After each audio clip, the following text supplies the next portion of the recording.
दोस्तों, हम सब ने रूबिक्स क्यूब घुमाया तो बहुत बार है, पर हम में से कोई इसे सोल्व कर लेता है और कोई सोल्व नहीं कर पाता। पर हम सबको ये एक सवाल होता है कि आखिर ये ऐसे घूम कैसे सकता है। जो पीस अभी इस कोने में है वो 2 राउंड घुमाते ही यहाँ पे आ जाएगा। इतनी फ्लेक्सिबल मैकेनिज्म आखिर काम कैसे करती है। तो चलिए आज 3D एनिमेशन से ये समझने की कोशिश करते हैं। दोस्तों, शुरू से शुरू करें तो इस क्यूब के अंदर कुछ खास होता नहीं है। इसमें बस ये एक पार्ट होता है और इसे कोर कहते हैं। अगर आपने कभी रूबिक्स क्यूब को खोल के नहीं देखा होगा तो ये बात शायद आपको सरप्राइजिंग लगेगी, बट ये फैक्ट है। अब आगे बढ़े तो इस कोर की टोटल 6 साइड है और सब में थ्रेड्स बने हुए हैं। अब इन 6 साइड में ये 6 सेंटर पीस बैठते हैं इस स्क्रू की मदद से, और इन स्क्रूज को ये कवर्स ढक देते हैं कुछ इस तरह से। स्क्रूज यहाँ पे टाइट होते हैं, पर फिर भी ये सेंटर पीसीज 360 डिग्री घूम सकते हैं। यहाँ पे आप देख सकते हैं कि 6 के 6 पीसीज के ऊपर 6 के 6 अलग अलग कलर्स होते हैं। क्लासिकली ये colours red, white, green, orange, blue और येलो होते हैं। अब आगे बढ़े तो इन 6 सेंटर पीसीज के साथ ये 12 एज पीसीज रहते हैं। इस एज की एक साइड कोई एक कलर होगा और दूसरी साइड कोई और कलर होगा। ये एज पीसीज पीछे से कुछ इस तरह दिखता है। इसमें बना ये कर्वेचर बहुत ही इंपॉर्टेंट रोल प्ले करता है। और ये एज पीसीज कुछ इस तरह से कोर की साइड बाय साइड लग जाते हैं। अब यहाँ पे अभी देखा जाए तो ये सेंटर पीसीज तो इन स्क्रूज की वजह से फिक्स हो चुके हैं, पर ये एज पीसीज फिक्स नहीं है। ये फिक्स होंगे जब ये 8 कॉर्नर पीसीज लगाए जाएंगे। इन कॉर्नर पीसीज पे टोटल 3 अलग अलग कलर्स होते हैं। इन 8 कॉर्नर पीसीज की डिजाइन खास है। ये पीछे से कुछ इस तरह दिखता है। इसमें भी एक कर्वेचर है, पर उल्टा, जो कि इन एज पीसीज के कर्वेचर से मैच करता है।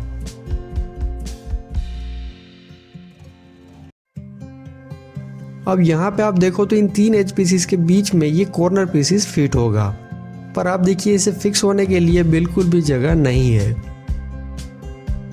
पर अभी हम इस एज पीसीज को थोड़ा सा साइड कर इस कॉर्नर पीस को इसमें फिक्स कर सकते हैं। और ऐसा करते करते हम इन 8 में से 7 कॉर्नर पीसीज को फिक्स कर सकते हैं। पर आखिरी पीस आसानी से फिक्स नहीं होगा, क्योंकि अब कोई भी एज पीस हिल नहीं सकता। इसलिए आपको फोर्स लगा के इस कॉर्नर पीस को एंटर करवाना पड़ेगा, क्योंकि इन सारे पीसेस के बीच में बहुत माइनर सा मार्जिन होता है।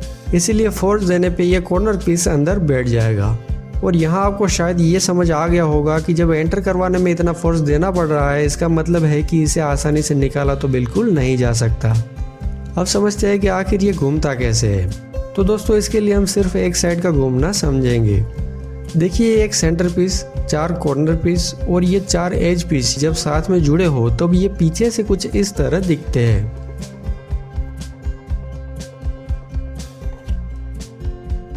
अभी यहाँ पे ये सारे पीसेस 360 डिग्री घूम सकते हैं, क्योंकि जैसा कि हमने बताया था सेंटर पीस 360 डिग्री घूम सकता है, और बाकी के ये सारे पीसेस तो कहीं पे फिक्स ही नहीं है, तो वो तो घूमने के लिए फ्री है।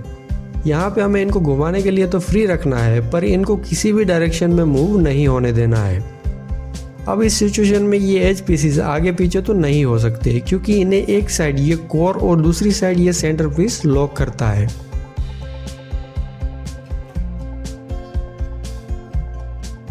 और ये कॉर्नर पीस पीछे और अंदर की तरफ मूव नहीं हो सकते।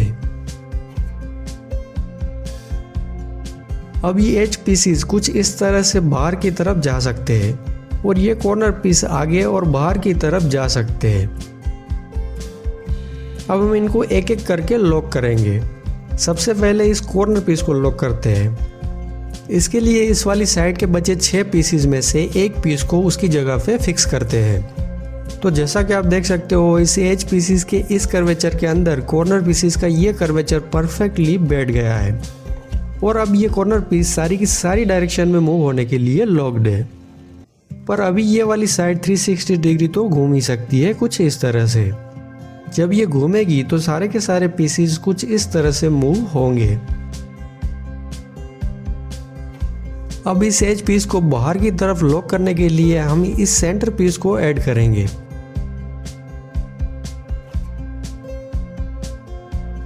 अब देखिए ये एज पीस इस डायरेक्शन में मूव नहीं हो सकता, और इसको ऐड करने के बाद अगर हम इस साइड को घुमाएं तो ये इस तरह से कुछ आराम से 360 डिग्री घूम सकती है।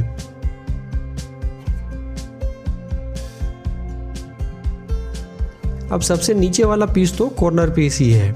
जैसे हमने ऊपर वाले कॉर्नर पीस को लॉक किया था वैसे ही एक एज पीस ऐड करने से ये लॉक हो जाएगा, और इसके बाद भी ये साइड फ्रीली 360 डिग्री रोटेट हो सकती है।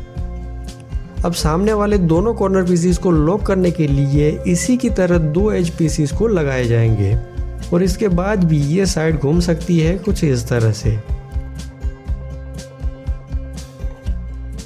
और इन 2 एज पीसीस को ये सेंटर पीस लॉक कर देगा, और इसके बाद भी ये साइड बड़े आराम से घूम रही है। और ये सारा का सारा इस साइड के लिए सब कुछ हो गया। इसको अब इस प्लेन में घूमने के लिए ये फर्क नहीं पड़ता कि क्यूब की तीसरी साइड है कि नहीं है, पर अभी इस सेकंड साइड के कुछ पीसीस कुछ डायरेक्शंस में मूव हो सकते हैं, पर तीसरी साइड के सारे पीसीस लगते ही ये लॉक हो जाएंगे।